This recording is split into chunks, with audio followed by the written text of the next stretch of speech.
Hello, good afternoon, and welcome to episode 77 of Talking Asperger's with Andrew. My name's Andrew Marsh, and I'm autistic.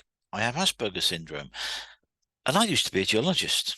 Did that for 23 years before I knew I had Asperger's syndrome, although I've always known I was different. I now work with employers to help them better manage autistic people or people with Asperger's syndrome, like myself, in their business.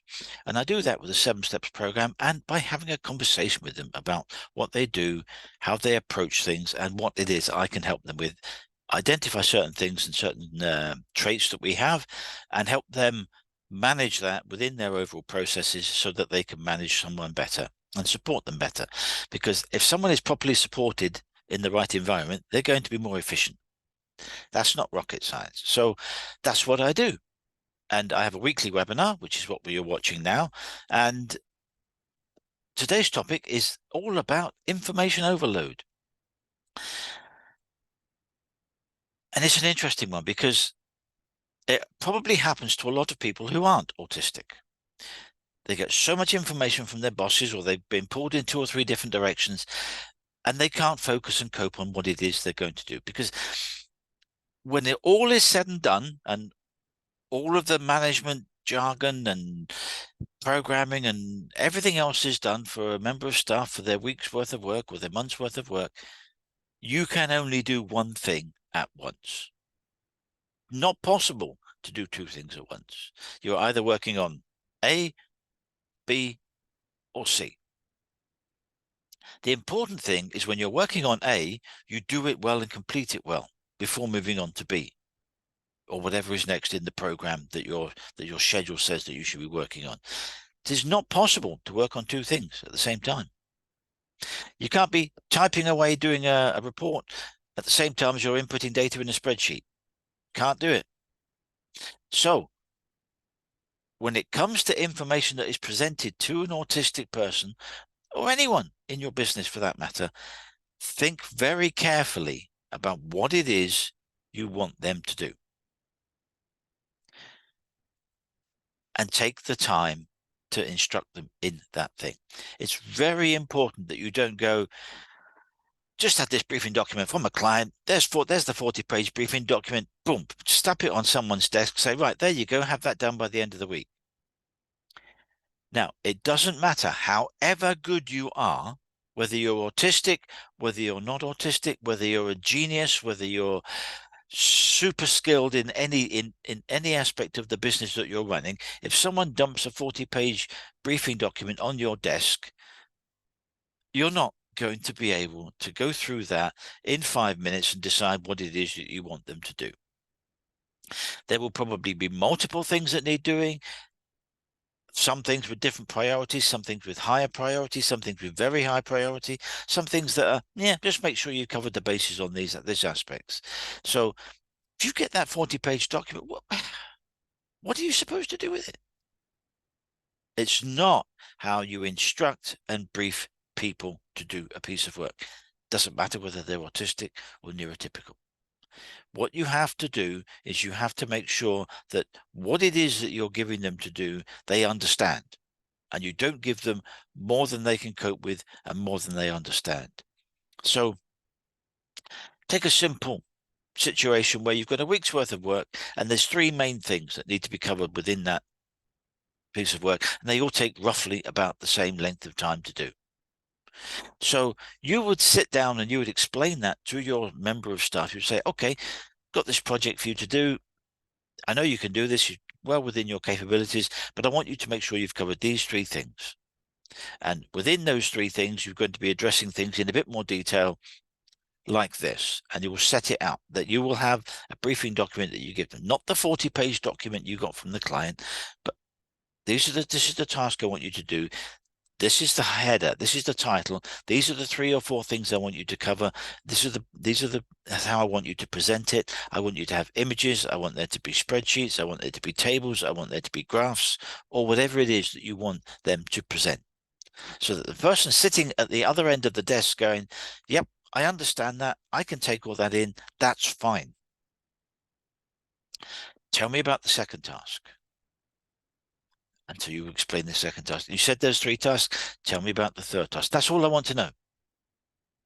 That's all I want to know. I want to know sufficient so that I understand how what I'm doing fits within the overall scheme of a bigger project, if that's what it is. But I want you to tell me what it is you want me to do in such a way that I understand that. Checklists are wonderful. If you've ever been on the receiving end of some instructions from a work colleague, a boss, a manager, and you get a checklist and they go through it with you. Yes, please, on checklists. Absolutely. 100% go through it with a checklist, because what the checklist does 2 things.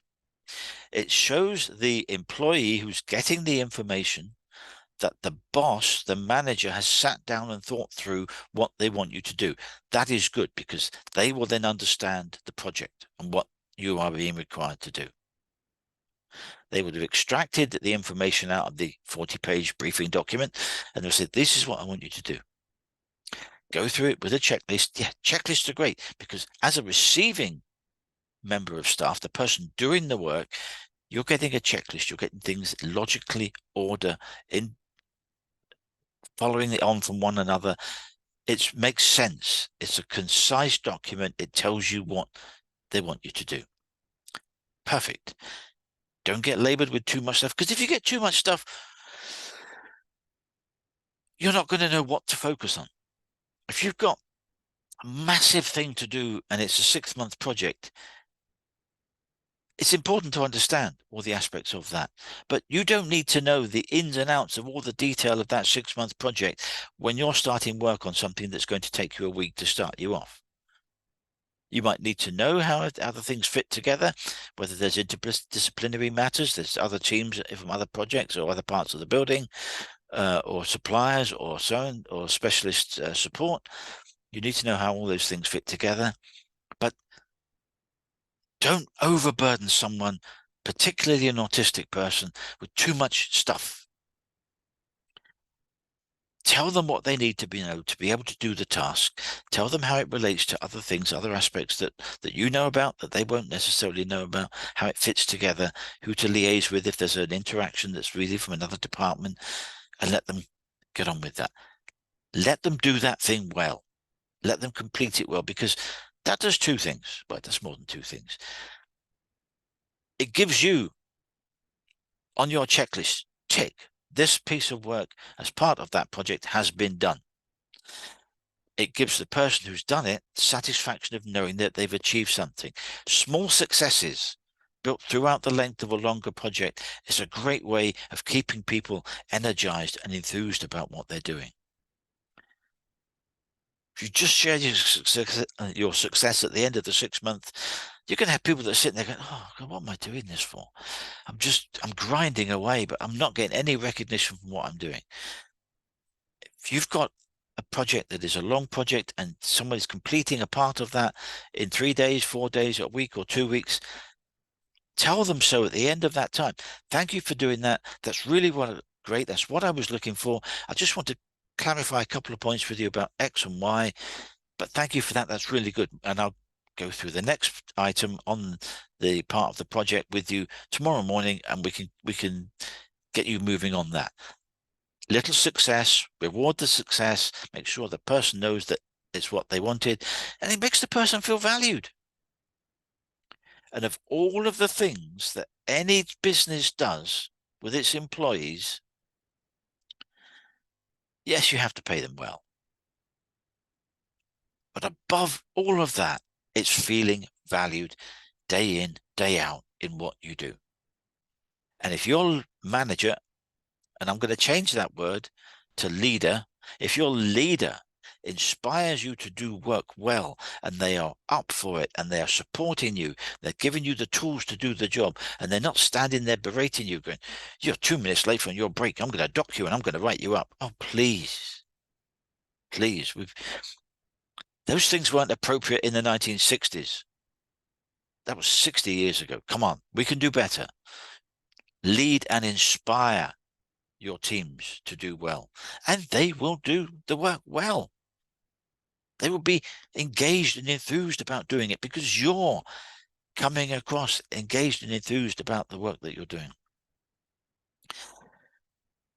Why is this? Why am I talking about information overload? Because if you give someone, any person, too much information and expect them to extract out of the 40-page briefing document, they're not necessarily going to pick up all the things that are important, all the things that are top priority, that need covering in more detail, that need a little more depth, maybe quite a significant amount more depth in how they approach the work. If you overload someone, they're not going to be able to cope, particularly an autistic person, because we tend to be very logical, very ordered, very focused. We will do that one thing. Give us a piece of work to do. We will do that one thing. Not going to be distracted by the chitter chatter and the hurly-burly and the scuttlebutt that's going around the office. You've given me something to do. Bang, I'm going to get on and do that.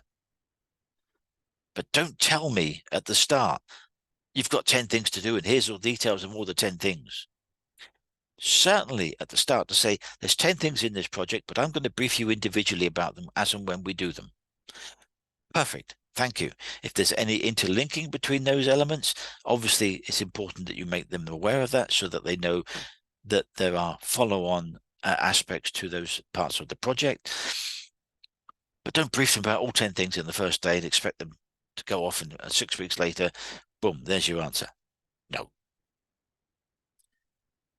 Because you're going to be in for a surprise. And it might not be a pleasant surprise. Break it down into manageable chunks.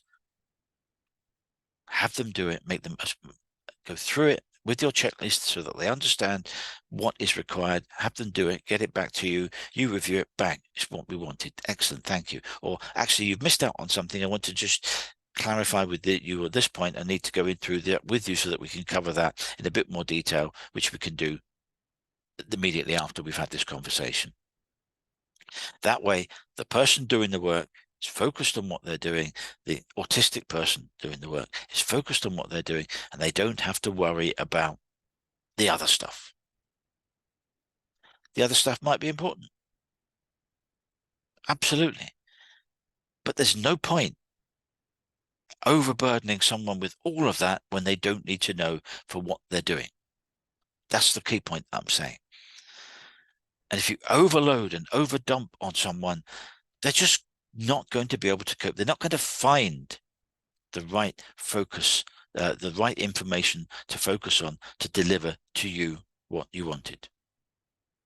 So it's really, really important that when you're setting out tasks for autistic people, or anyone for that matter, when you're setting out tasks, make sure that when you brief them about it, you've covered all the bases for that and you don't over-explain. A, you don't over-explain, but B, you don't overburden them with, yeah, there's 5 more tasks and I'm going to tell you all about them today because I understand it and I'm going to make sure you do as well. Break it down. Break it down into smaller tasks. Have them do that one thing. Report back to you. Review it. Yep, perfect. Thank you very much. Here's the next thing. Let's go grab a cup of tea, sit down. I'll get my checklist out and we'll go through that next item on the list. That way you have an employee who has successfully completed something to the standard and the requirements that you wanted. Perfect. That employee is happy. That employee is going to feel valued, feel satisfied. Yes, I've achieved something. I've got this aspect of that project done well. Boss is happy with it. Give me the next point. Let's have the next briefing session and let's go through the next task. Really important that you understand that giving them all the detail of the 10 things they need to do, which might take them 3 months. Well, if that was me, I'm pretty sure that 2.5 months down the line, I've forgotten what it was that was the last task when you briefed me 10 weeks ago. Makes sense, doesn't it?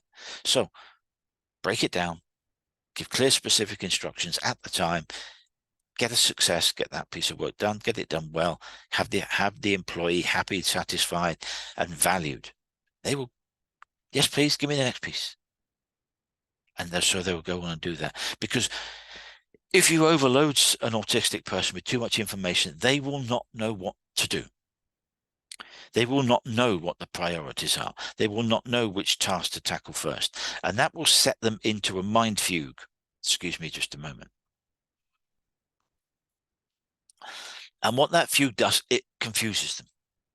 It will set the brain going into loops and into dark alleys. And I don't know what to focus on. I don't know what to do first. I don't know. And that uncertainty, and I've got to do this, and I've got to do that, and I've got to do that, and I've got to do that, is a jumble. Will jumble their thinking, it will jumper their thought process, and they won't be able to do what they need to do well, because they can't focus on one specific thing. You give me something, I've got 6 things to do, and you've told me all at once. That's when you have an agitated employee. That's when someone walks up to them and says, "Can you just help me with this?" You get an explosion. You get an over an overreactive response to an external stimulus, which can lead to a meltdown, or someone having a shouting match. Would you just leave me alone? I'm trying to do this, but you haven't told me which part of this you want me to do, because there's 6 things here, and now this lady from accounts has come up and asked me something, or someone from another department was questioning me about what I did last week. Boom, can't cope, overload, boom, unable to cope, unable to function, unable to have that executive function that keeps everyone ticking away on the straight and narrow, understanding what's required. If you overstimulate an autistic person, you will get a meltdown. They will get very vocal. There could be gesticulation, there could be shouting, there'll be uncontrolled response. They are not in control. When the autistic person has a meltdown, they are not in control. They are not choosing the words. The words are boom, coming straight out. They will be loud. They will be foul. They will be swearing. They will be just whatever comes out. They are not in control of. So don't think that they're standing there having a shouting match swearing at you because they want to be rude.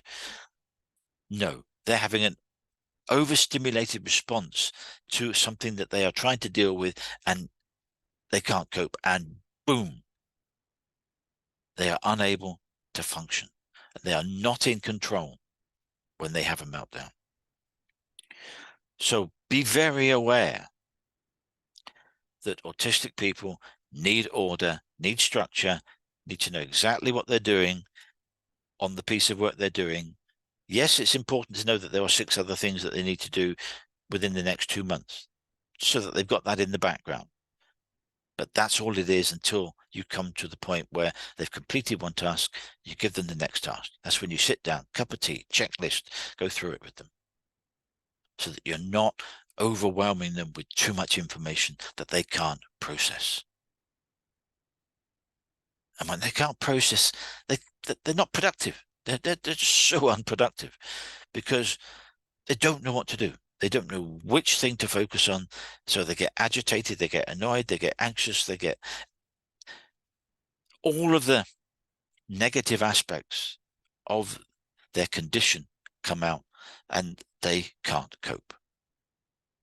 So you want to avoid that. You want to have all your employees happily working as close to optimum efficiency as you can.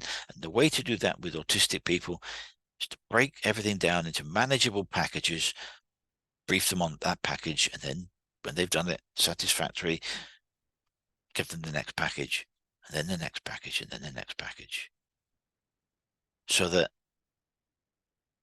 they have exactly the right amount of information to do the piece of work you've asked them to do. They understand all the parameters that you've given them. They've got the checklist. They know what's going on. They will go away and do that. If you overload them, it's not going to work. And it's not a case of you've got 50 hours of work to do and you want to squeeze it into 37.5 hours or 40 hours a week. That's not going to work either. You can't push people because you've not allowed sufficient resources and time to do something.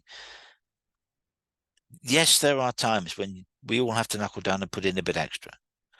But when that extra becomes the norm, all that you're doing is you're overloading your people to the point of breakdown. That's when you have increased absenteeism. That's when you have low efficiency. You have loss of production, low productivity, things grinding to a halt.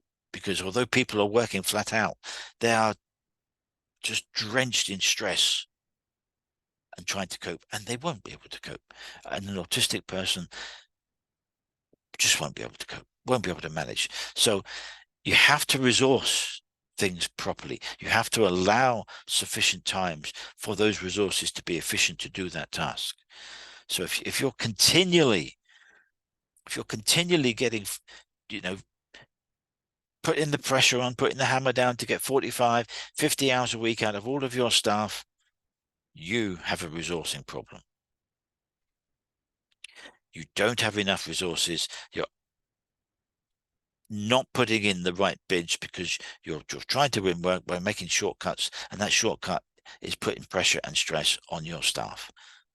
All that will do is turn around and bite you in the bum, because there's only so far that someone can be efficient before productivity drops off because they're so stressed.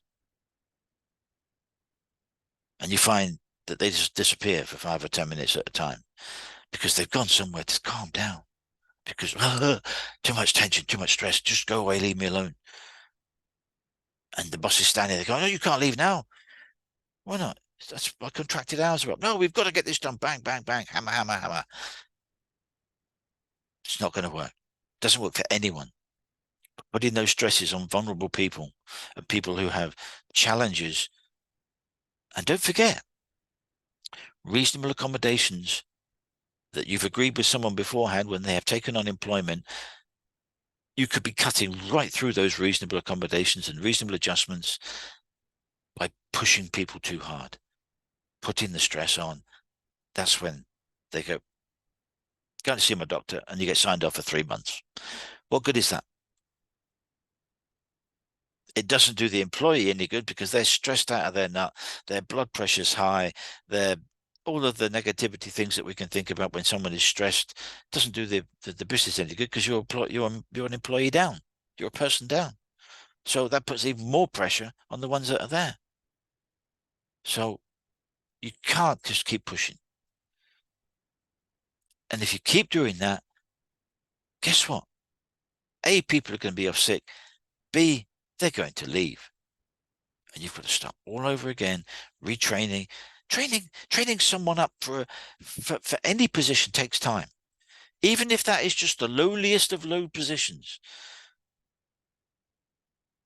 But if that lowliest of low positions is the person who's doing the photocopying and the binding of the report, and they screw it up because they got the pages the wrong way around, and some of the pages are upside down, and Appendix 2 is before Appendix 1, and they've not got the right photographs in the report, everything fails because you haven't trained the lowest of the low person in how to correctly use a photocopier, check their work, make sure that the page is the right way up, they've got the right appendices and the enclosures and all the things that go with it. Because that's what you're handing on to a client. And if it looks like mince, client's going to be, I'm not paying for that. That's dreadful. Send it back. Boom. So everyone is important. Everyone has a role to fulfill. Be that the manager, be that the director, be that the CEO, or be that the person who helps out and makes the coffee, makes the tea, does the report, does the filing. Filing, simplest thing in the world to get wrong. Because you don't tell them how to file. You might think filing is easy. It is easy when you know how, but if you've got multidisciplinary projects and you've got all this stuff needs filing, then how do they know which file is to go in?